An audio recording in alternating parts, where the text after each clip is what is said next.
horror kind of starts to shift gears. It's post World War II, and then we get into the reign of William Castle, who is just, again, I guess we all could talk about just William Castle was like one of the first, really schlock kings, and kind of created the B movie event, kind of the event horror movie with especially House on the Haunted Hill in 1959. And his backstory is really amazing because when Bela Lugosi is touring the States in Dracula in the late 1920s, William Castle is actually Bela Lugosi's assistant on stage. He's actually the guy that's helping him on stage every night.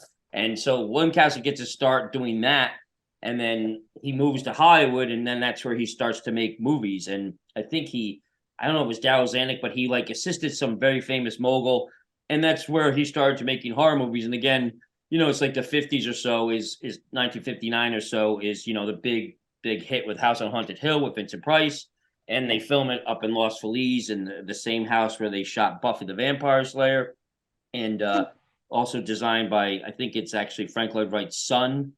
And it's been in a bunch of movies and TV shows since. But yeah, it's just again, it's like this whole new wave of horror that William Castle kind of creates. And then he creates the event gimmick movie with Emergo, which has the floating skeleton comes into the movie theater during 13 Ghosts. Oh, that's so cool. Those old Hollywood theater hijinks they used to do where they vibrate the seats. Yeah, I mean, it's just an amazing part of horror history that we, everything comes back to that, whatever. And 3D, again, same thing. 3D is for 13 Ghosts, and 3D, I think, is the Tingler, which again is awesome. It's got Vincent Price injecting LSD into his spine. There's some cool stuff. And then again, it's like as the 50s are dying down and we have this new wave of horror happening, it's like, we have the real life murders of Ed Gein happen over in Plainfield, Wisconsin, off of Highway 57. He's this total lunatic that might have killed his brother during a storm. And eventually these two women go missing, and they come to his house, and I'm sure everyone's heard enough stories. He's in a million movies in some way now, but it's like, it's really the lampshade with the skin on it, and there's a woman's body is hung up like a deer. And it's really that Robert Bloch, he's this struggling author, and he's done a lot of Lovecraft mythos, and I don't know if you guys have heard of him, but he's really big in the mythos of Lovecraft at the time when Lovecraft was still kind of unknown, and he had gotten letters from Lovecraft as a kid inspiring Robert Bloch to write and everything. And so when he reads about this in the paper in 1957, he's like, all right, this could be a great book. And then he writes Psycho. And so come 1959, he sells Psycho for like ridiculous $750. Like even back then, it's nothing. Oh yeah, back then that's yeah, it's insane. And it's for the first advance of 60,000 copies. And at this point, Hitchcock is not doing great because of Vertigo was a bomb, even though today everybody celebrates Vertigo. He's kind of having a lot of bombs, and his TV show Alfred Hitchcock Presents is doing great. Kind of it's doing better than his movies are. And he's like, fuck, I really need to come back. And at the same time, Les Diabolique or Diabolique, whatever it's called, I forget the filmmaker, but that's a huge hit in Europe. And when Diabolique comes out, Hitchcock's like, I want to top that. I want to make a horror movie better than that. And so he gets a hold of Psycho, and I'm not even sure if Psycho maybe had been published or somehow they're passing it around the studios. So he options Psycho, and basically by October 1959, he starts making Psycho with his TV show crew, which includes John L. Russell, who's this camera operator that actually shot Touch of Evil by Orson Welles, has the famous opening shot where it follows Charlton Heston. So he's got this amazing... That's one of my favorite movies. Yeah, it's an incredible movie. And, they use actually the same camera to shoot Psycho that they shot Touch of Evil with.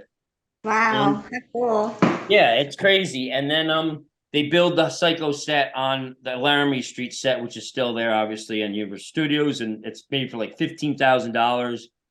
And he just uses John L. Russell, and he has Joseph Stefano, who was a writer for the TV show, writes up the script, and they get basically into production. And again, it's very top secret. It's called Production 9401, and it's shot on the same stage, stage 18A, which is like right near the Phantom stage. The Phantom of the Opera stage was stage 22, where they shot Phantom of the Opera. So it's right around the same stages are being used to shoot this top secret movie, Psycho. And then we get into like, how do they do this famous shower scene, which is basically that Janet Leigh is very, very self-conscious, and she's like, doesn't want to be nude in this shower scene, knows it's coming up. And it comes into December 1959 where, it's like, we got to do the shower scene. How do I shoot this with the censors at the time? Blah, blah, blah. And so Sal Bass, who had done a lot of the credits for North by Northwest, he did the credit sequence, and really famous like credit designer guy.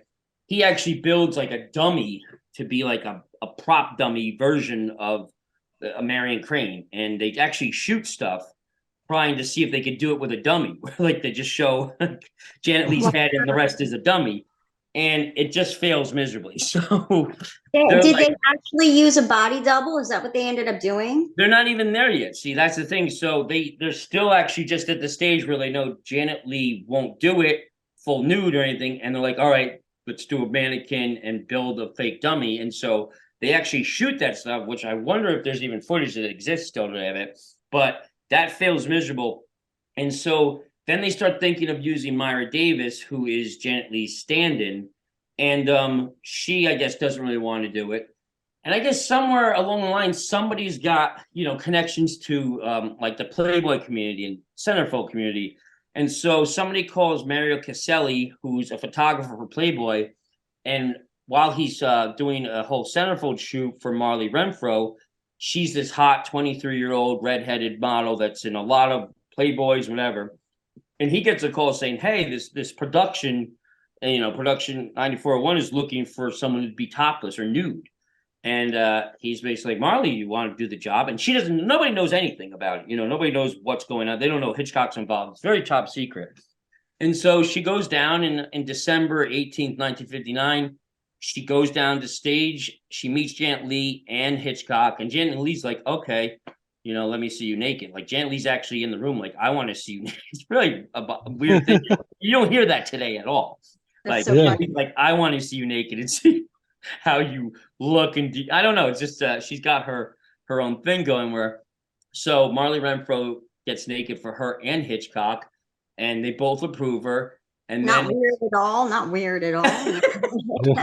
I know, it's like that never happens today. Like that's just strange. But I mean, if Hitchcock and Janet Leigh are asking you to get naked for a movie, you're getting naked for the movie. Well, I mean, it's gonna be like, okay, I guess I'm standing here getting. And what a weird, awkward moment that must have been for that girl. Like, can you imagine? And they're probably like, turn to the right, turn. I mean, can you imagine? That's so. Yeah. What does Shitty think? What does Shitty think? Janet Leigh doesn't want to get naked, and then she demands this other woman gets naked. Yeah, that's true. What? Can you imagine like Janet Leigh being like, no, I want to see you naked, bro. Like, what? Right. Like, yeah, look at you. Like, that's how I imagine her anyway. I imagine her like, Mae West villainous, but yeah, that's probably not how it went down, but in my head, that's how. So she's so vain, though, she doesn't want this girl's body to not look as passable as her body. I think there is a lot of that. You're right. I think there's a lot of that. Her ego is still like, well, it's weird. She wants to have her cake and eat it too, maybe. We're like, well. But when you see the movie, the nudity is so subtly done, but it's shocking nonetheless. And I know for me, like the big scene that I always thought was such a kind of like,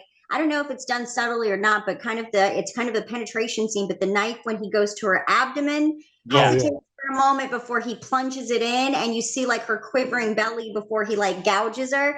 And I remember being a kid and being absolutely shocked that they had gone there in this movie from, what is it, 62, something like that. It's like outrageously, a long time ago. 60, it doesn't come out till 60, but so that's the thing. Just once they cast her, then it's really weird at how this is all done too, is that Perkins has to do a play called Green Willow in New York. And so he can't even be in the scene.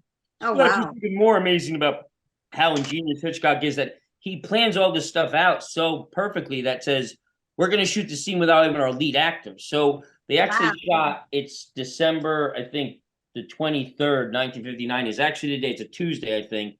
And that's when they shoot the scene. And it's actually Ann Dory, who is very small. She would play Mrs. Bates in the smaller parts when Perkins is carrying her down the stairs in the Bates mansion. it's a mixture of Ann Dory and then Margot Epper, one of the stunt women, actually are the ones doing the stabbing. And then again, it's a mixture of Janet Leigh and Marley Renfro are everything that's intercut in these, like, it's 45 seconds of film and 78 pieces of film. Wow. And, yeah, it's amazing. It's definitely a trick of the eye of, like, it's actually technically like two different people playing whatever called what's Anthony Perkins' part during this murder, and you wouldn't even know that. It's just so well done and well edited and well shot. It's a terrifying scene. Yeah, it's terrifying. It's still amazing. It's a very, if I see it on television and I watch it, I'm always so, I'm so desensitized from such violence in films. So for still a movie to kind of get me and be like, oh, and I don't know if it's just the fact that she's like naked and helpless in the shower and you just don't expect it. And it's so, even though you're expecting it, you never expect it. So to this day, I think it's one of the most brilliantly executed scenes in cinema. And I'm here for it. Yeah. I'm always blown away by the behind the scenes stuff like that, where somebody made this iconic movie and you have no idea that any of that happened. Yeah. Right. It's iconic. The movie makes you feel a certain way. It's over. And you think that none of the real actors were there, So, it's crazy. It took a lot. I had to read a lot of books to get the whole encompassing story. And one of the most interesting books was called, I think, The Girl in the Shower. And that book really gives a lot of tidbits, but it's actually a true crime book because it's about how Myra Davis was actually raped and strangled by a serial killer in Hollywood during the 80s. And so the book starts off talking about, I'm pretty sure it's called The Girl in the Shower. And, it plays as this great true crime story about these weird things in the history of serial killers and stranglers. But then it goes into so much in-depth psycho behind the scenes stuff that a lot of horror movie history books didn't have. And still to this day, I think it has the most behind the scenes, like real definite notes of how Hitchcock made, even more so than a lot of Hitchcock biographies that I've read. And so it's interesting, again, this weird thing, Art Imitates Life, where like one of the stand-ins from this famous serial killer horror movie that changed horror movies forever. And like people were screaming and fainting. Like then in real life, she ends up getting killed by a serial killer in Hollywood in the 80s. And the weirdest thing is when Myra Davis dies, they actually print it wrong in all the papers that it was Marley Renfro was the one who was just raped and killed last night. And so the world thinks Marley Renfro's dead for 10 or 20 years. And it's not until, again, I forget the date in the book, but it's somewhere towards the late 90s where somebody finds out Marley Renfro wasn't the one who was killed. She's alive, and she finally makes her like first appearance at like a horror convention and whatever. And she gets to have like finally the fame that she deserved because, at the time, nobody was like today. Nobody cared who did what. She did her job. She walked away and she faded into obscurity. So it's like she got to be like, no, wait, I'm alive. And I am really the girl who was the stand-in, and she got to have some fame towards the end of her life, at least. That's awesome. Yeah, that's so cool. Yeah. I feel that way about the girl who did Debbie Does Dallas. I always hope she resurfaces and is okay because there's this urban myth that she's missing and like nobody knows what happened to her. Yeah. And so like the actress who did all these Debbie Does whatever movies, like, they can't find her. So there's this rumor that she's been murdered. There's this other line that she has like redeemed her life and she's now a born again Christian. But I'm always hoping that like she resurfaces and like, hey, here I am and I'm awesome. And Debbie did Dallas and did okay, like something like that, But I'm afraid that it's going to probably be something more tragic, like Debbie did Dallas and never popped back, like something like that. That's what I'm assuming. I think it's cool if she assumed a name and became a normal lady, like nobody knew. And that's what the big rumor is, that she like went back to just being like this, conservative, regular person and went back. Can you imagine like having that in your like mental history? Like, what? Right. Right? Like you're at a church bake-off and you're like, you look at the sky for a second, you're like, I saw a lot of dicks. Right. And then you're like, oh wait, it's church bake-off. That's great. We took Elliot's nice little history piece and went straight to the gutter with it. No, it's fine. Sorry, I said dick in your history piece. It's okay. It's all connected. And, I'm here for it, man. I'm here for it.